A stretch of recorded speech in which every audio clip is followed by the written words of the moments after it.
మోకాల నొప్పులకు ఎటువంటి సర్జరీ లేకుండా ఎపియాన్ పెయిన్ క్లినిక్ అందిస్తున్న అత్యాధునిక చికిత్స.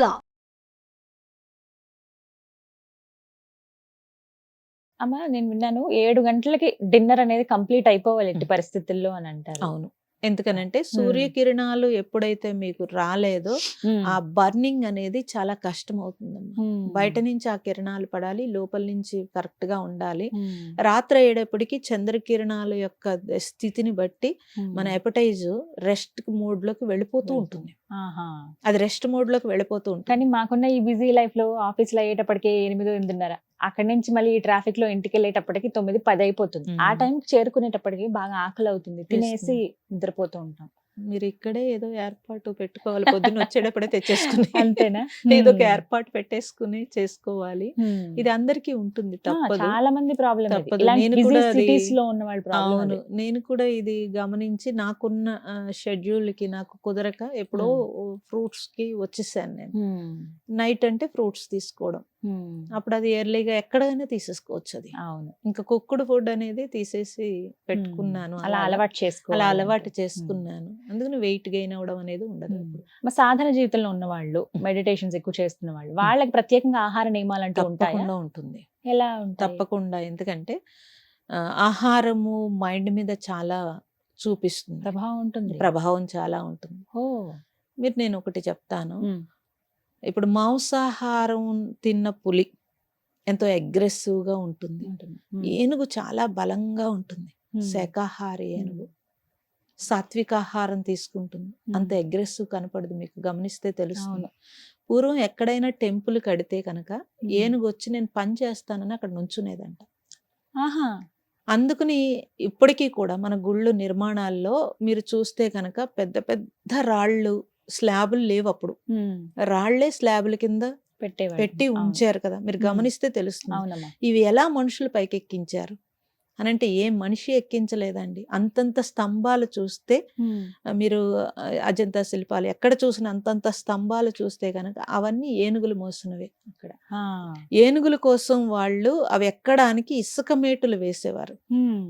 అంత బరువుతోటి అవి ఎక్కుతున్నప్పుడు ఆ ఇసుక మేటు జారిపోతే అవి కింద పడిపోయినా సరే, దెబ్బలు తగిలినా మర్నాడు వచ్చి అక్కడే నుంచునేదంట. ఎందుకు అనంటే అసలు ఆకలి వేస్తే చచ్చిపోతుంది, కానీ అడవిలో ఆహారం దొరకకపోతే మాంసం ముట్టుకోదు. కందమూలాలు తింటుంది, ఫలాలు తింటుంది, పచ్చగడ్డి తింటుంది, సాత్విక ఆహారం తీసుకుంటుంది. కాబట్టి గ్రహణ శక్తి ఎక్కువగా ఉంటుంది. అందుకని అంత వర్క్ చేసేది కాబట్టి దేవుడు అంబారి ఎక్కుతాడు. ఎప్పటికీ మన సంప్రదాయంలో ఏనుగు మీద ఊరేగిస్తారు దేవుణ్ణి. చాలా ఆలయాలకు సంబంధించి నిర్మాణాలకి అంత కృషి చేసినాయి. మనుషుల కంటే ఎక్కువ ఏనుగులు కృషి చేసినాయి. అంటే ఆహారం ఎంత చేసిందమ్మా. గమనిస్తే తెలుస్తుంది మనకి.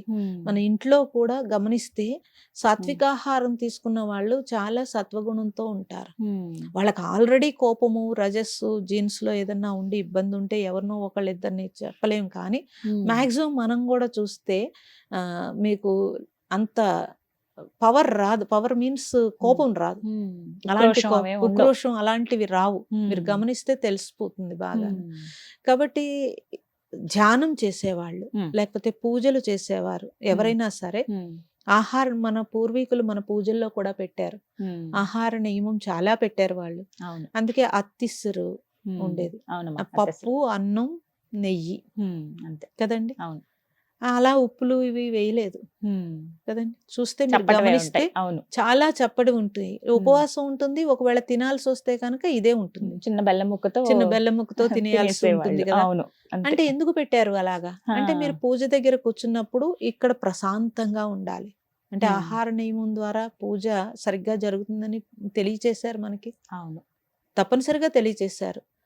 అలాగే ఇంకా కొంచెం ధ్యానం చేసేవాళ్ళు, కొంచెం డీప్ గా ధ్యానం చేయాలనుకున్నారనుకోండి, మీరు కూర్చునేటప్పుడు మీరు తీసుకున్న ఆహారం గంటలో అరిగిపోవాలి.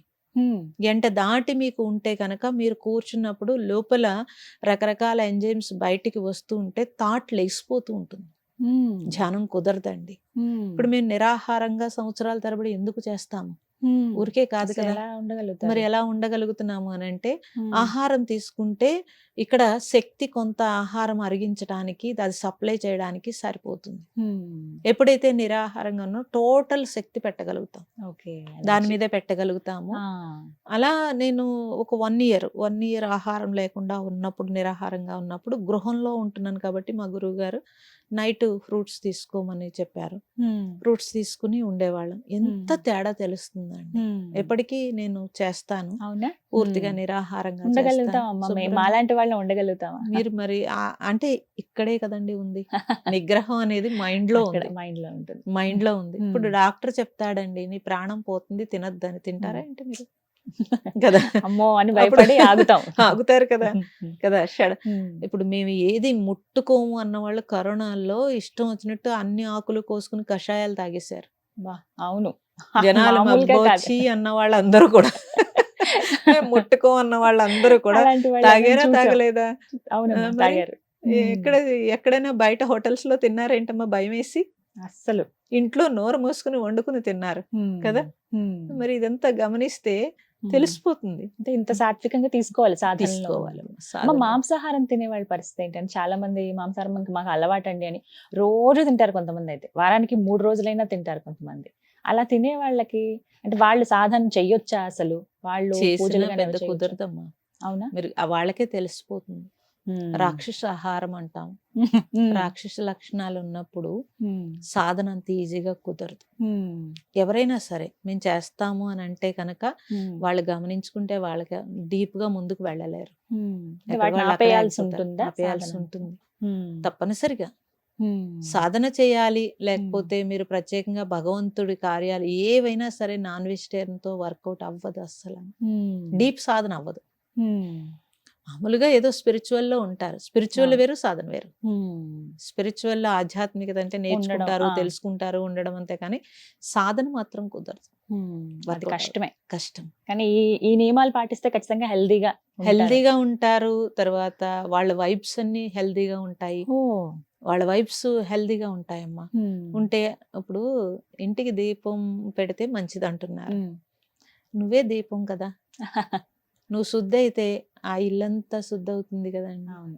మన నుంచి వచ్చే వైబ్రేషన్స్ ఒక సాత్వికం వస్తే కనుక పాపం కూడా తగ్గుతుంది. ఎందుకని మన పాపం ఎలా వస్తుంది? పాపం అంటే ఒక మర్డర్ చేయటము, ఒక దొంగతనమే పాపం అనుకుంటారు. అవి మహాపాపాల్లోకి వస్తాయి. మరి ప్రతి క్షణం మన ఆలోచనతోటి, మన మాటతోటి, మన చేష్టతోటి ఎన్ని పాపాలు చేస్తామమ్మా. మరి ఇదంతా కూడా కర్మ రూపంలో మళ్ళీ నువ్వు అనుభవించాల్సి ఉంటుంది కదా. అవును. మరి నా కర్మ కాలిపోయింది, నా ప్రారంధం ఇలా ఏడిసిందని మనం తిట్టుకుంటున్నాం కదా. మరి జాగ్రత్తగా పూర్వం అంతగా చెప్పారు, ఆచితూచి అడుగు వేయి అంటే కింద చూసుకోమని కాదు, ఆలోచన కరెక్ట్ గా ఉంచమని, ఉండాలని కరెక్ట్ గా ఉంచమన్నారు.